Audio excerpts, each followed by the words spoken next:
Assalamualaikum warahmatullahi wabarakatuh. Channel ini menceritakan alur cerita dari buku cerita silat yang ada. Karena hanya alur cerita, maka disarankan untuk membaca bukunya secara utuh. Untuk menambah semangat, saya mengharapkan dukungan pada channel ini dengan cara tekan tombol merah dan aktifkan loncengnya agar mendapat lanjutan ceritanya. Kali ini saya menceritakan alur cerita Bukek Xiansu atau Manusia Dewa karangan Asmaraman Kopingho. Jilid 24. Toanki dan Sinyo mencabut pedang dan berkatalah Toanki dengan suara lantang, "Hai, dengarkanlah, urusan ini adalah urusan kami berdua, suami istri, bukan sebagai murid Hoa Sanpai. Jika kalian hendak merampas pusaka Pulau Es, biar kami menghadapi kalian sampai titik darah penghabisan." Para tokoh dunia Kongo merasa tertantang dan beramai-ramai maju. Tahan senjata. Suran ini halus dan ramah, namun semua orang merasa ada getaran yang membuat mereka menghentikan gerakan. Dan kini semua memandang ke depan. Ternyata Sin Leong dan Swat Hong telah berdiri di situ. Sin Leong berkata, "Cui Lo Tianpei, mengapa sejak dahulu sampai sekarang gemar sekali memperebutkan sesuatu?" "Siapa kau?" Racun Langit bertanya. Racun Bumi menjelaskan, "Coba lihat dengan baik-baik. Belasan tahun yang lalu di lereng pegunungan Jenghuasan, kalian juga memperebutkan dia." "Sintong!" Teringatlah mereka semua dan kini memandang Sin Leong dengan mata terbelalak. Racun Bumi melanjutkan, "Dan Sintong telah menjadi murid Pangeran Han Tiong." Penjelasan ini sudah cukup membuat para tokoh Kongo ragu-ragu untuk sembarangan bertindak. Toanki membawa bungkusan yang dahulu dia terima dari Swat Hong, lalu menyerahkan bungkusan itu kepada Swat Hong sambil menjura dan berkata, "Dengan ini kami mengembalikan pusaka yang Li Hiap titipkan kepada kami dengan hati lega." Swat Hong melihat bahwa pusaka itu masih lengkap. "Suhem, tidak pantas kalau kita tidak membalas budi Toanki dan Swinyo." Sin Leong hanya mengangguk dan tersenyum kepada Toanki dan Swinyo. Setelah mendapat jaminan dari Sin Leong bahwa Sin Leong dan Swat Hong hanya 3 hari berada di Hoa Sanpai, pergilah mereka meninggalkan Hoa Sanpai. Akan tetapi semua orang tahu bahwa mereka tentu akan mengurung Hoa Sanpai dan tidak akan membiarkan Sin Leong dan Swat Hong lolos membawa pergi pusaka-pusaka Pulau Es.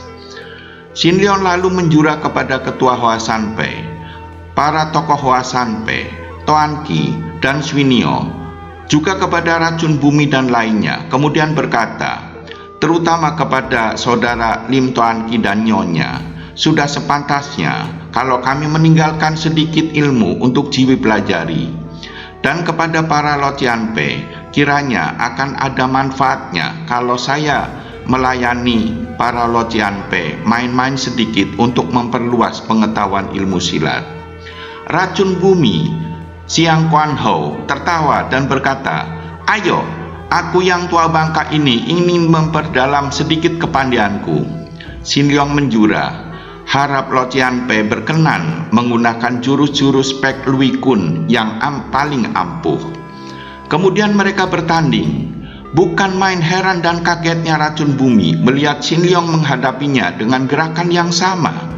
Racun Bumi terus menyerang lagi dengan jurus-jurus lain, dan tanpa sisa Racun Bumi menggunakan 18 jurus terampuh dari Pek Lui Kun.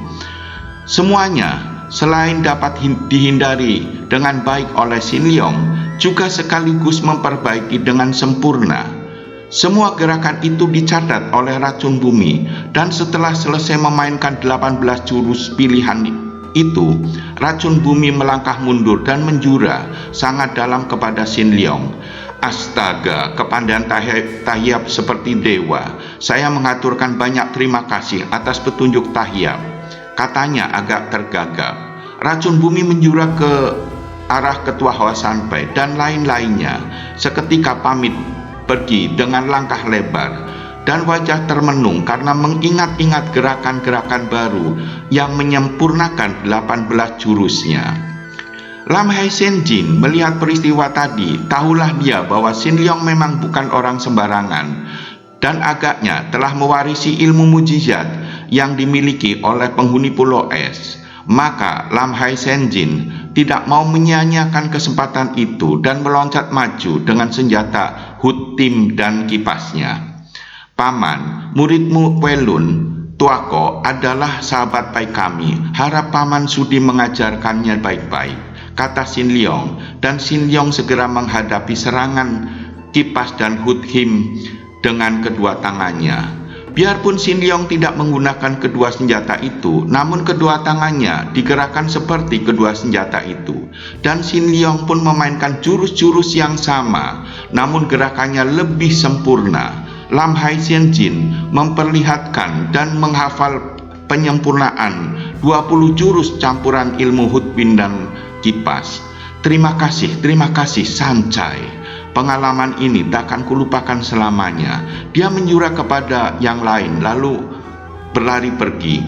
Paman, sampaikan salamku pada Kue Tuako, seru Swat Hong. Akan tetapi kakek ini hanya mengangguk tanpa menoleh karena sedang mengingat-ingat semua jurus penyempurnaan agar tidak sampai lupa. Berturut-turut Kim Sio Jai juga menerima petunjuk ilmu silat suling perak dan maupitnya. Kemudian ketua Hwasan Pai juga menerima petunjuk ilmu pedang Hwasan Kiam Sut.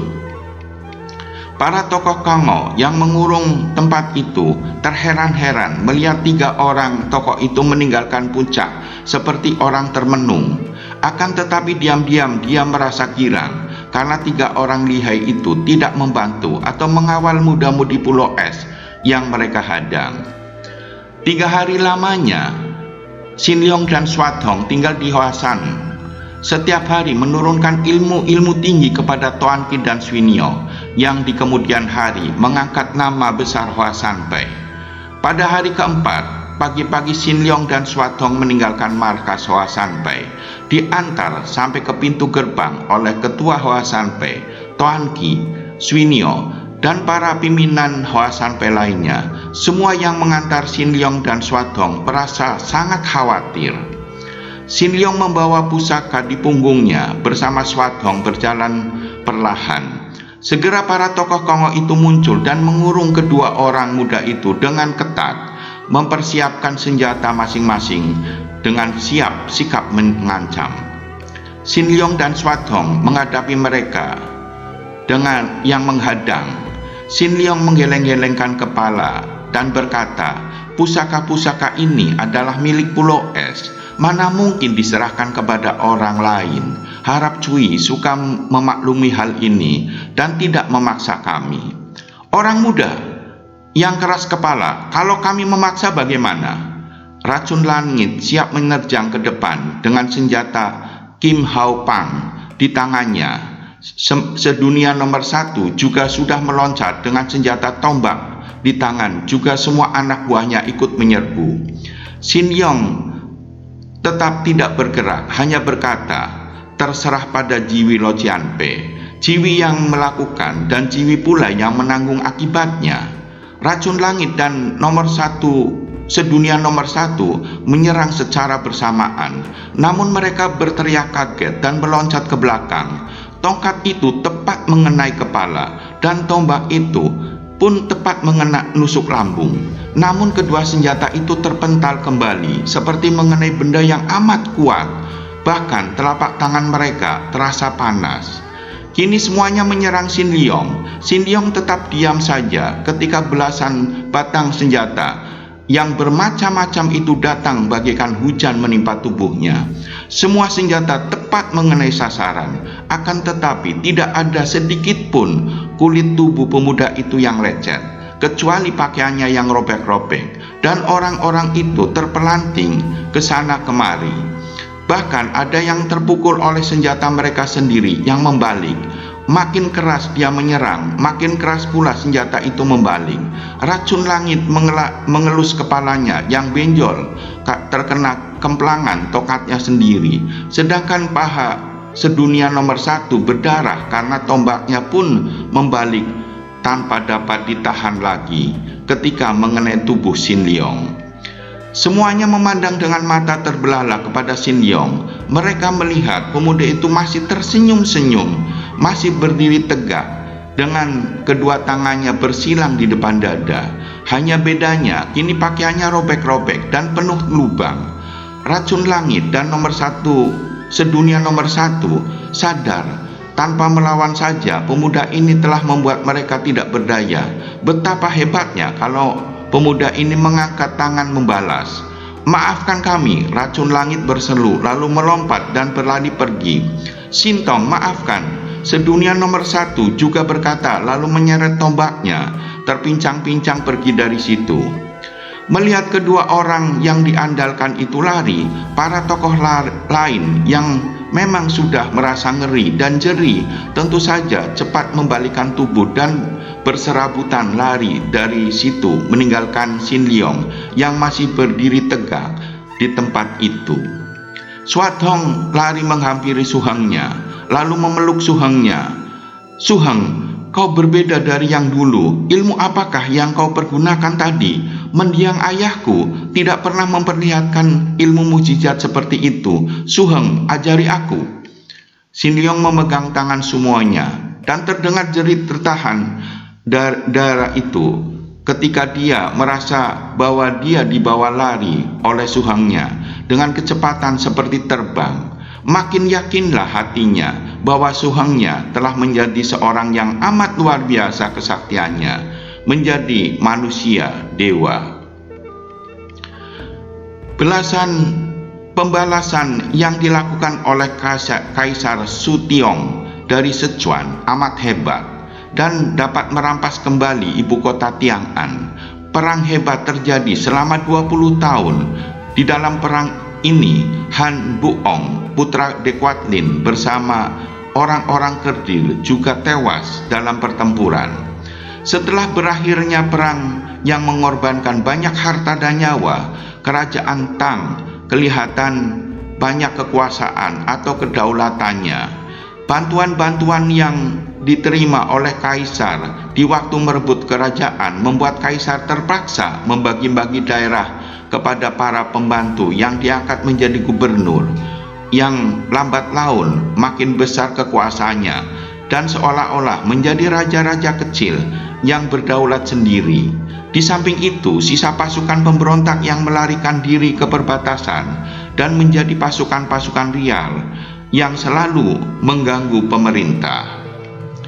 Semenjak peristiwa di Sanpei itu, tidak ada lagi yang tahu keberadaan Sin Leong dan Swat Hong. Yang jelas Pulau Es masih ada, dan kedua orang Su Heng dan Su Moi yang saling mencinta itu pun masih hidup. Hal ini dibuktikan dengan sering munculnya manusia sakti menyelamatkan nelayan yang perahunya diserang badai dekat Pulau Es.